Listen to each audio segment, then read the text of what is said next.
गेल्या काही वर्षात तळे, ओढे, नाले, विहिरी, पाणवठे अशा अनेक नैसर्गिक जलस्रोतांवर बांधकाम करून अतिक्रमण झालंय।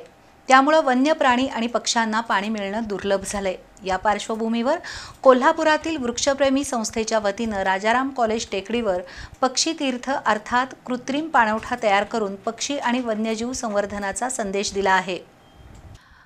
एकेकाळी तळ्यांचं शहर म्हणून संबोधलं जाणाऱ्या कोल्हापूरमध्ये सध्या पक्ष्यांना आणि वन्यजीवांना पाणी पिण्यासाठी भटकंती करावी लागतेय। पाण्याअभावी बऱ्याच पशुपक्ष्यांचा जीव देखील जातोय। पशुपक्षी, कीटक आणि अन्य वन्यजीव हे निसर्गाच्या अन्नसाखळीतील महत्त्वाचे घटक आहेत। त्यांचं संवर्धन होणं गरजेचं आहे।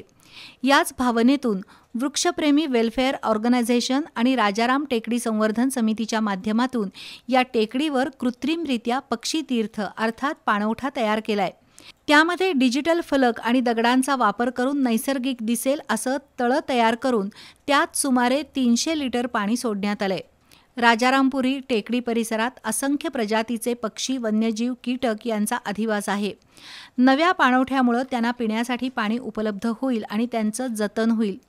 यापुढे गोळीबार मैदान, गव्हर्नमेंट पॉलिटेक्निक, हरिओम नगर, शेंडा पार्क, टेमलाई टेकडी, पुईखडी टेकडी, आरके नगर टेकडी या ठिकाणी अशाच पद्धतीचे पाणवठे तयार करण्यात येणार आहेत। या मोहिमेत संस्थेचे अध्यक्ष अमोल बुड्ढे, महादेव मोरे, अभिषेक चुएकर, सचिन पवार, शैलेश पवार, प्रसाद भोपळे यांनी भाग घेतला।